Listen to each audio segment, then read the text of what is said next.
Hello everyone, it's Luciano Catrone from Bold Music here, and today we're going to be looking at chords for beginners. Specifically today I'd like to look at the 1-4-5-1 chord progression.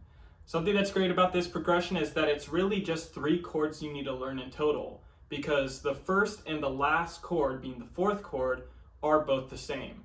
Another great thing about this chord progression is that they all share the same modes. All 3 chords are in the major mode, which means that this is going to sound very happy and very bright. I'm not going to get into the specifics as to what notes are being played in each chord, but what I will do is I will provide a visual aid, which should make it easier, just to make sure that we're playing the same chords and we're practicing with intention. So to keep things simple, we're going to stay in the key of C major, all white keys. A little note that we should keep in mind is because we are playing all major chords within the key of C major, being all white keys, our hand position shouldn't change. We're not shifting from this lower register to a higher register. So I want you to, first and foremost, make sure that the notes and the chords are being played with intention. You're playing the correct notes. But to go a step further, I want you to pay attention to the positioning of your hand, and I want you to really key in on making sure that your hand position is not changing, whether it's coming from the wrist or a certain finger raising up too high.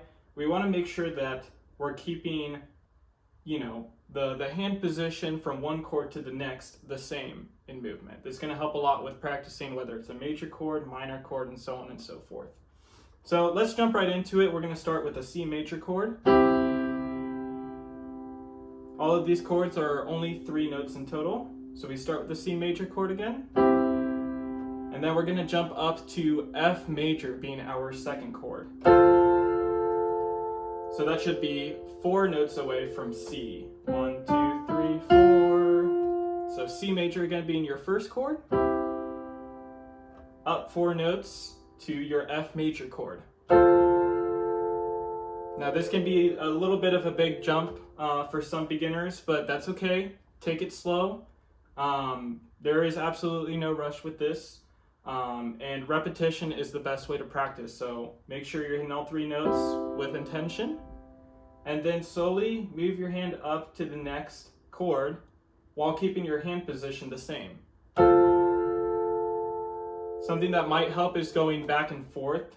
This is a practice known as alternating, and what that does is it helps build muscle memory. So your muscles are actually remembering this movement, and it actually takes less brain power. You don't need to think as much when you go to play this again the next day or the next week. Your muscles will actually remember this movement, and it will do the work for you. It's a really cool thing about music. So we have our 1st and our 2nd chord, C major up to F major, and this one is just up 1 more white key up to G major. So that's your 3rd chord. So now we have our 1st chord being C major, then we go up to our 2nd chord being F major, and then we go up 1 white key to our 3rd chord, G major. Really great news is that we've learned all 3 chords, and now you just go back to the beginning. C major is our 4th chord. That's a great thing about the 1-4-5-1 chord progression. Now, like I said, we want to practice repetition. We want to practice alternating between 2 chords more than once to build that muscle memory. And once you get used to that, I want you to actually go one step further. This is actually a practice that my first instructor used on me at the age of 7. And I think I didn't really develop this skill until I turned 11. So, don't feel bad if you don't get it on the first try. But what I want you to do is just take any coin, anything small like this, that you can balance on the upper side of your palm like this. And so what my instructor taught me is that in order to practice, keeping the same hand position going from one chord to the next, should actually put a coin like this on the top of my palm. And then she would ask me to play an exercise. Now, of course, we can't take it too fast because the natural motion of our hand can cause the coin to fall off. But this is a really good skill to learn. Just take it super slow and focus on keeping this penny or whatever coin you have on the top of your palm balanced. So not only are you teaching yourself the foundation of the chords and the theory underneath the hands, but you're also practicing your technique at the same time. So this is just to go one step further. Let me demonstrate. So that's your C major chord. Go up to your F major chord, up to G major, and back down to C major. Now we noticed that my touch was a lot more soft. That is me being intentional and very careful not to drop the coin. This is a very hard skill. So this time around, I'm going to try and play with more force. If the coin falls down, that's okay. I was practicing this a bit earlier and it fell down quite a few times. So let me try and play with a little more force this time.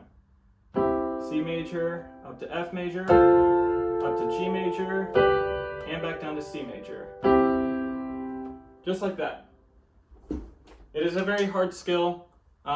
Don't feel ashamed if you don't get it on the first try, but it is going that extra mile to make sure that you're developing your technique skills on top of, learning these basic chords for beginners.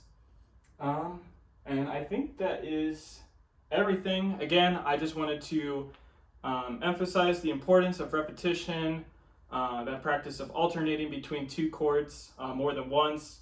There's absolutely no rush. You don't need to practice this with a metronome or whatnot. You really just want to build that muscle memory going from one chord to the next, and eventually your brain will do the rest for you. Hope you guys take care. Have a good one.